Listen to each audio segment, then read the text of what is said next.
We go way back. I've been wanting to fight Henry for a while. He's one of the best wrestlers in his division ever. And at the same time, when he wrestled, and he's the 125-pound champion. I don't see him as the 135-pound champ. Everybody he beat at 135. He beat Marais to get the title at 35, but he's never defended it. I mean, I defended the 135-pound title 7 times. And that's not counting, we're not even really talking about what I did in the WEC, unless you've been watching lately in the lockdown. Now you can see what I did in the WEC before the UFC merged. But under a Zuffa banner, which was the WEC, I had 7 title defenses over a span of about 10 years. Yeah. He hasn't defended it one time. So what are we really talking about? Like, deserve or not? I think all these other gentlemen definitely deserve it as well. But with them locked out, I mean, I'm here too, and I'm here to stay. I'm healthy. I'm ready to fight, and I think I could fill that up real nice and create a great time in the world where MMA represents fall down, get back up. I mean, what a time for Dana to make a fight and show the world that not everything freezes and we can still be safe within the lockdown. I'm following the rules. And, I don't think if it's good or bad that this is happening, what Dana's trying to do. I'm just here. He's the boss. I don't want the responsibility he has of trying to figure this out. I trust his decision making. If he thinks he can make this happen in a safe way, I'm not for or against it. I'm just neutral on it, and I'm ready to move if the opportunity is there. And that also stands for calling this fight, UFC 249. I don't even know where it's supposed to be at. I haven't been able to know who's on the card, and I'll slide right in there on one day's notice and do what I got to do, because I think that this is a good time for us to show the resilience of just humans. Like, all sports are shut down. This is a way to fill a gap. You can have 2 people go in there and not be at risk. Football, basketball, soccer, these sports that have been around forever, they have no chance of coming back right now because they're so big. Mixed martial arts, you got two people in there fighting, and the whole world can watch via television and have very limited people in that arena. So I think it's very doable. I think Dana's doing all the things he can to make it happen, and I'm staying positive about it, and I'm looking forward to getting in there. Have you or your management had a serious conversation with the UFC brass about this potential opportunity?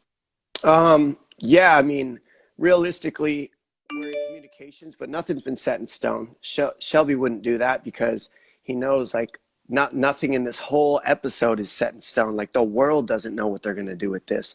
At the top of the food chain in the White House, they don't know what they're going to do with this. So I'm not going to sit here and pretend we have all these answers and we know what's going to happen. I'm open to everything, attached to nothing, but I'm healthy enough for this title fight against Henry. He's a good matchup. He's short, he's angry, and he's not very bright. So I love it.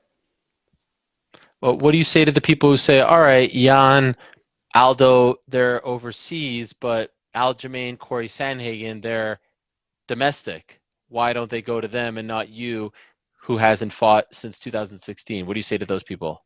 Yeah, well, then we go back to, 7 title defenses over 10 years. The person that I lost to lost his title technically to a cheater. And I beat a cheater in order to retain the title. So I beat TJ Dillashaw while he was on EPO.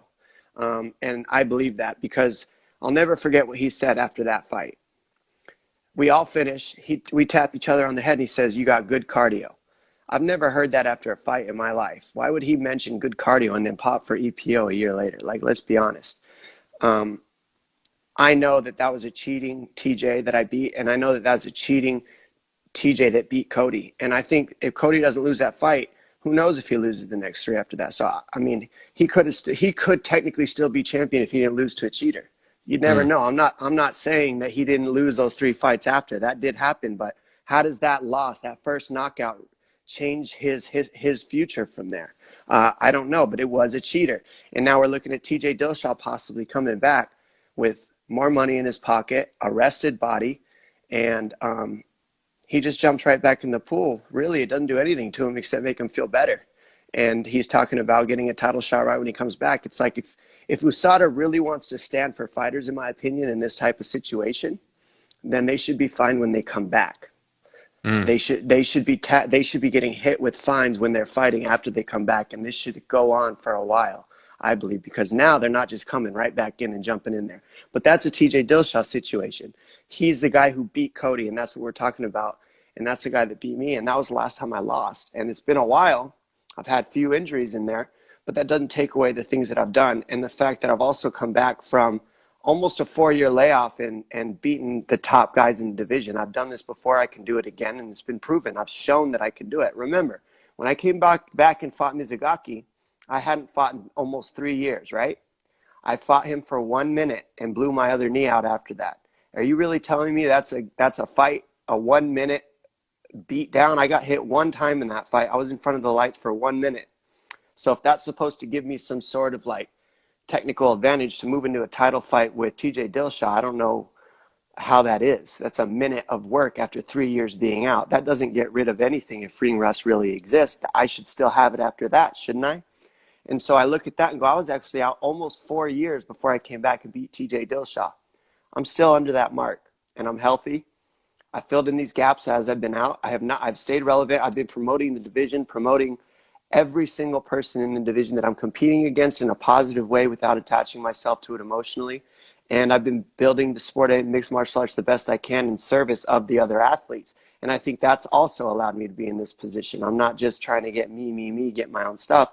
I've been promoting the Sandhagens. I've been promoting the Jans. I've been promoting the Henrys. And I've been at the top of the food chain for a long time. And, you know, I've built the backing that I have. And so I deserve to slide right in there at the top. It can all happen, and I love this challenge, and the opportunity is there, and it's presented himself as Henry called me out. Let's not forget that. I mean, how many times have you heard me calling somebody out as a world champion when I was a champion for 10 years? I mean, rarely. And it comes down to the fact that this is the fight to make. Me and Henry have history. We were on the same national team back in Tucson, or back in Arizona days in wrestling. And you know, I've always wanted to compete against him, and there's a big story between me and Henry going way back in competition, and I'm ready to test him, and he thinks that he can do it. So let's make it happen. What was Henry like back then when you knew him as a youngster? The same. I mean, that's what I mean when I say that. You know, the UFC doesn't take him serious, just because he's outside of the octagon. To me, he shows up as like that confused boy that I saw wrestling when we were young kids. And he stayed that to me because he got locked in that room to become an Olympian world champion. And he made that happen. How many other things did he lock out? Human experiences, human interactions, relationships, going and just living a normal life. I mean, they plucked him out of high school and turned him into an Olympian. I mean, and then they let him out into the world, and this is what we get. We get cringe. That's what it looks like when you lock somebody into a wrestling room their entire adolescence, turn him into a savage, but that's pretty much what he knows. He knows how to beat somebody up. Other than that, when you get him outside of that arena, he's just waving around his medals saying, this is what I am. I'm a medal. Like, is that all you are in life outside of the octagon too? Is there more to you? That's how I see it. I see you are attached to your identity through winning gold medals. And there's not much more outside of that. So that's how I saw him then. I see that hasn't really transformed still. I mean, that's all he talks about, isn't it? What else is he giving? He posted this a couple of days ago on Instagram, 4 days ago, or is it 6 days ago? Excuse me.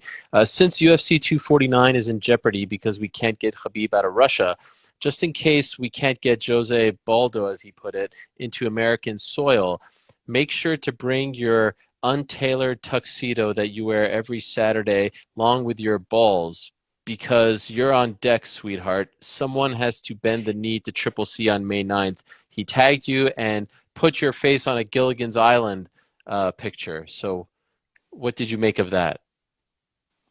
What did you make of that is the question. What did anybody make of that? That's what I mean. Like, why Gilligan? I was literally trying to think about it. I was like, okay, am I on an island? And like, who does Gilligan punk? Like, I don't know. Like, what I was trying to figure it out, but who cares? Like, that's how he sees me. Maybe he thinks I look like Gilligan. He's allowed to think that. It's all good. But it was silly. You know, I think that I posted a rebuttal, and I think that everybody could understand it, and I had to say very little. So, you know, I think how he shows up is who he is. I think he just tries to call it cringe and play it off because what else are you going to do if you don't know any other way to be but embrace that you are that? I mean, imagine if none of it was an act. Right. None of it is an act. That's him. And by the way, what did you make of Aldo getting the title shot? I haven't spoken to you since that was announced. What did you make of them picking Aldo as the next guy for him? Let's be honest. Aldo's one of the greatest to ever do this. He held retained the title 9 times. I retained it 7 But under different South Africa. division, right? Doesn't that Different count? divisions. It Yeah. definitely counts. Different divisions, different everything. I mean, the fact that he's at 135 is dope. He lost his last fight. I lost my last fight, but that's my point. If you can make that fight, you can't talk about me losing my last fight. You know what I mean? It's like people come off losses and make these fights happen if they're the right matchups and the right time and everything is right. And it is right now for this fight with me and Henry. The timing is right, and he doesn't like me, and I mean, I don't really attach to whether I like him or not. I just laugh at him, to be honest. To me, he's like a little jester, and the entire UFC's laughing at the jester with the little hat on with the bells on it, and he's just making a big clown of himself. And I'm not mad at that. It's entertaining. It's funny to laugh at him, and it's funny to laugh with him. He thinks we're laughing with him, but are we? Is there a part of you though, Dom, the guy who created this division essentially, who was the face of this division, who carried this division, is there a part of you that says to yourself, I need to rid the division of this gesture. I need to be the one to bring some normalcy back to keep this train moving along and not have this guy talking about all this crazy stuff? Is there any part of you that feels ownership that you have to come in and save the day here? Not a have to, but I get to. I think that everybody's ready for a little reality back in this division, like a real, somebody who can take responsibility when they're messing up, and also shout out the things can go well for everybody, that's going well for the division. I mean, I'm a mixture of both, and right now I feel like what is the world champion and Henry really giving to anybody? How is he serving how's he serving the MMA community? How's he serving anybody? What's he doing other than having the belt and being and making a bunch of weird, make no sense jokes? I don't know what he's really doing. Not that matters. You could be a champion however you want, but I'm like, I think it's time for a change in that.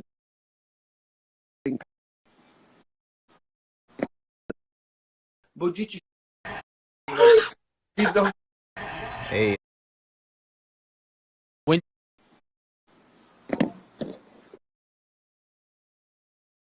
It's happening. they just announced Tony versus Gaethje, location TBD, but That's what I mean. yeah, That's what I yeah. mean. We don't even have. Come on, Ariel. Yeah. You're tracking with me right now. We don't All even right. have a location for the next event. You're asking me about UFC in May. You're Like, right. the state of the world is just shook up right now. That's why I get this opportunity. I'm not sitting here saying this is happening because everything's exactly like, look, this is a setback opportunity for the world. It really is. This isn't just about fighting. Like, this is about everything. This is, this is what could we be seeing that's not the norm right now? Like, what is missing right now that's shook everything up so bad? Why is everybody freaking out? It's mostly people are in fear because there's just change. But we can embrace the change, surrender to it, be in it, live in it, find the adjustments, fill the gaps. What if this was a way of life forever? You're just going to resist it and wait for the old life to come back? Or do we get to sit in this, be in gratitude every day for what we have? Because it's impossible to be in gratitude and in fear at the same time. So I would invite, everybody to be in the possibility of being in gratitude every day for where we're at, what we have. That way, we don't move to that area, because realistically, if this was the norm, if this was going to happen forever,